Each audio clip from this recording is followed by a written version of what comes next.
student number one yang sekarang lagi nonton kita berdua. Saya Vivi Novidia, owner dari Number One Broadcasting School, dan murid saya. Siapa sih Anda? Saya Intan Primasari. Intan Primasari ini adalah salah satu murid. Beliau juga mengambil kelas MC dan juga public speaking. Betul. Oke. Dosen, ibu rumah tangga, makeup artist, sekarang mengambil kelas MC dan juga public speaking. Ya ampun, kayaknya waktunya itu membaginya gimana ya? Sementara Anda mempunyai anak kecil 2 loh, nggak tanggung-tanggung. Kenapa sih pengen ngambil kelas di Number One Broadcasting School ini, MC dan juga public speaking? Emang masih ada waktu? Oke, yang pertama bagi waktu. Bagi waktu yang pasti sih kita perlu prioritas. Iya. Prioritas itu yang paling utama ya. Jadi kalau saya sih prinsipnya adalah jangan sampai jangan sampai membatasi diri. Iya. Begitu ada kesempatan, lakukan apapun untuk terus mengembangkan diri. Makanya sekarang karena ada kesempatan, ada waktu juga, saya mengambil kelas MC dan public speaking di Number One Broadcasting School. Jadi yang mau menikah bisa menghubungi Ibu dosen Intan ya. Sekaligus yang ingin langsung di make upin juga boleh menghubungi beliau. Dan juga kalau ingin les juga boleh menghubungi beliau. Tapi ngomong di kampus mana sih? Bukan kebetulan sih. Saya jadi sekarang dosen tetap ya? Alhamdulillah udah menjadi dosen tetap di Universitas Muhammadiyah Bandung di Prodi Ilmu Komunikasi. Oke. S1, S2, S Lilin itu ada di mana sih kuliahnya? Kebetulan S1 dan S2 di tempat yang sama, itu di London School of Public Relations di Jakarta. Jakarta loh. Terus kenapa nggak ke Bandung? Ke Bandung kebetulan lagi nih. Iya. Suami itu memang bekerja dan tinggalnya di Bandung. Jadi ya istri ngikut suami. Betul. Dua-duanya dosen. Yang satu ITB, yang satu Muhammadiyah ya. Tapi gini, MC dan public speaking setelah kalau MC udah berjalan ya, dan beliau pernah MC di Gedung Sate di acara Jawa Barat, luar biasa, dan banyak fans-fansnya sekarang nih. Ibu dosen ini yang mahasiswanya udah jadi fans sekarang ini. Oke, sulit gak ya? Karena kan kalau dosen, ini saya tuh ingin share ke student number one. Kan dosen itu tuh benar-benar ada koridor-koridornya, ada protapnya. Dan dosen itu kayaknya tuh harus elegan, kaku gitu, pasif, agak kurang gimana sama mahasiswanya. Padahal mahasiswa milenial itu senang dengan dosen-dosen yang interaktif gitu, proaktif kepada mereka. Bagaimana aplikasi dari yang saya ajarkan untuk dunia public speaking dan juga MC yang diaplikasikannya di dalam dunia dosen dalam mengajar gitu. Tapi nanti kita akan bahas juga bagaimana kesan-kesannya MC di Gedung Sate juga ya. Gimana Ibu Intan?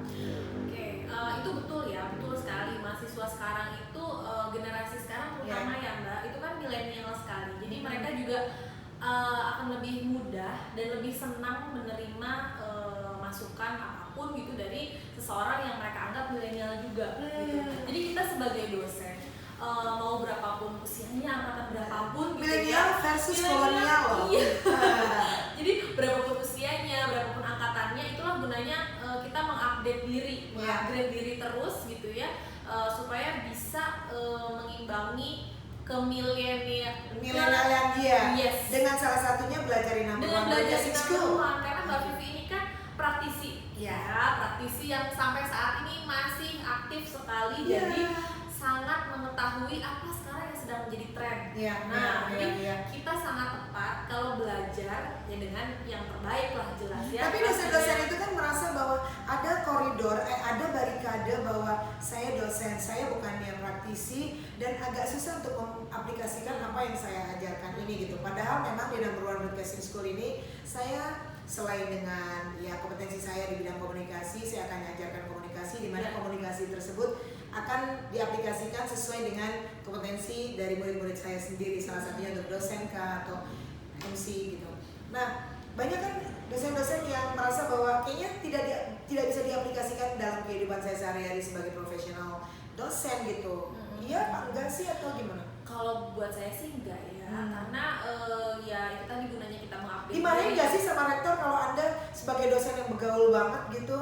Enggak sih sejauh ini ya, karena tapi kembali lagi ke institusi masing-masing ya Mbak. Ada beberapa yang memang punya standar tersendiri yang tidak bisa dirubah lagi gitu ya. Gayanya harus seperti harus seperti itu. Tapi semakin kesini kalau saya perhatikan semakin banyak institusi yang lebih mencoba pendekatan ke mahasiswanya seperti apa. Karena kan bagaimanapun juga institusi itu melayani mahasiswa. Keinginan mahasiswa seperti apa. Jadi kita harus mengaplikasikan apa yang mereka butuhkan. Jadi jangan sampai kita memberi materi tanpa mengetahui sebetulnya apa yang mereka butuhkan. Jadi buat apa? Gitu. Iya betul. Bahkan sekarang ini ada beberapa kampus yang memberikan kuesioner kepada mahasiswanya, apakah layak dosen ini tetap mengajarkan kita gitu. Betul, kan ada yang seperti sekali. Itu gitu. Dikembalikan ke mahasiswanya. Nah, setelah before and after, kan kalau makeup artist bisa kelihatannya before masih coreng-coreng mukanya, tapi setelah after gitu udah cantik. Nah, kalau dalam bidang public speaking, before-nya kan sebelum training di number one broadcasting school, sebelum kelas di sini. Nah, after-nya apakah yang bisa diaplikasikan? Apa sih nilai tambahnya setelah ikut di sini gitu? Yang pertama adalah kita mengetahui kesalahan diri kita sebelum. Jadi kalau misalnya ini terjadi sama saya. Biasanya kan dosen arogan ya. Betul, selalu merasa saya paling betul. Iya, nggak ada yang berani ngelawan dosen. Sekarang seperti itu, kita sama-sama belajar. Dosen dan mahasiswa sama-sama belajar, terus belajar gitu ya. Terutama ilmu komunikasi kan dinamis, perkembangannya setiap saat, setiap waktu. Jadi kita harus belajar terus. Nah, untuk itu jadi perbedaan before dan after gitu. Biasanya kalau Anda datang ke kelas gitu ya di Muhammadiyah, openingnya seperti apa, tapi setelah training seperti apa. Jadi kita mengetahui kesalahan yang pertama. Kalau misalnya kita tidak belajar seperti ini, saya nggak belajar di number one, saya nggak akan tahu kesalahan saya di mana. Jadi terus menerus saya merasa benar, saya lakukan hal itu. Kesalahannya apa sih? Misalnya dalam vokal, artikulasi harus jelas. Karena biasanya di satu kelas itu kan terdiri dari 30-40 orang mahasiswa. Banyak ya. Lagu ya kampusnya.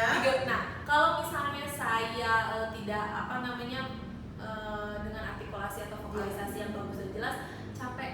3 SKS ngajar itu capek banget. Jadi daripada saya harus teriak-teriak dan mahasiswa juga nggak dengar, lebih baik saya tingkatkan kualitas vokal dan power. Dan itu saya dapatkan di sini.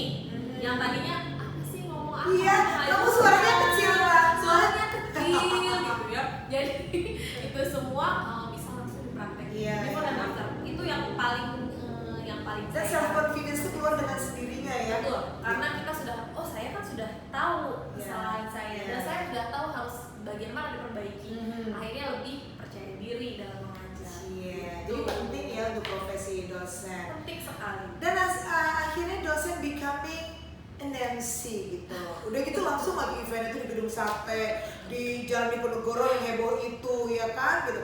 Gimana ya perasaannya seorang dosen yang akhirnya melatih dirinya MC gitu ya, karena mengambil kelas MC juga di number one broadcasting school, lalu langsung diaplikasikan di acara yang menurut saya sih cukup besar. Bagaimana? Itu kan merupakan kesempatan emas sekali gitu ya untuk saya eksis gitu ya, untuk eksistensi, untuk pengembangan diri gitu kan. Nah jadi setiap tahun tuh harus step ahead ya. Betul, harus ada achievement lain yang ditambah gitu setiap tahun. Jangan hanya awal tahun kita mau ngapain nih tahun ini, tapi ternyata nggak ada gitu. Jadi achievement mesti ditambah. Nah dengan salah satunya dengan belajar di sini saya dapetin kesempatan itu. Kalau misalnya enggak ya mungkin sampai saat ini ya masih gitu-gitu aja. Coba seorang dosen opening MC seperti apa dong? Opening MC.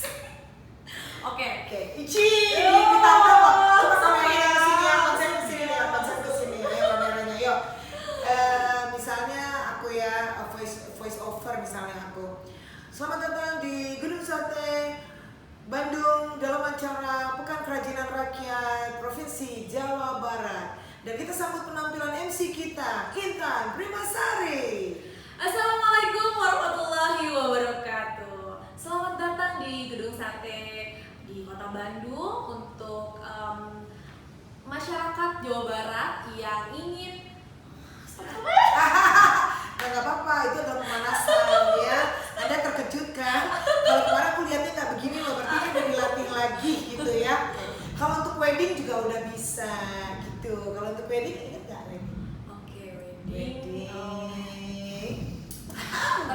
dulu kalau ditantangin gini ya kadang-kadang suka gugur. Apalagi di sebelah master gitu ya. Masternya master. Udah. Yuk, ayo Bu dosen. Oke. Assalamualaikum warahmatullahi wabarakatuh. Dari Geraha Manggala Siliwangi, dari pernikahan. Kamu aja pernikahan kamu udah menikah ya. Malu-malu begitu deh ya. Tapi begitulah untuk semua student number 1 Broadcasting School dan juga yang menonton IG story ini, bahwa setiap tahun kalian harus ada achievement, setiap tahun harus ada talent yang berkembang dalam diri Anda. Kenapa saya bilang sebenarnya ada bakat itu? Karena belum digali. Bakat itu sih sebenarnya ada, tapi belum Anda gali. Oleh karena itu gali terus, karena sekarang banyak sekali sekolah-sekolah seperti ini. Dan ingat, walaupun banyak, cari guru-gurunya yang memang berpengalaman ya. Tunggu cerita-cerita selanjutnya lagi di IG story kita, di IG TV kita. Terima kasih Ibu dosen cantik. Saya kalau MC juga di make up-nya sama beliau ya. Terima kasih loh. Assalamualaikum warahmatullahi wabarakatuh. Selamat menjelang tahun 2020 dengan eksistensi baru, dengan bakat yang baru, dan kalian harus maju sebagai seseorang yang punya multi talent. Assalamualaikum. Thank you.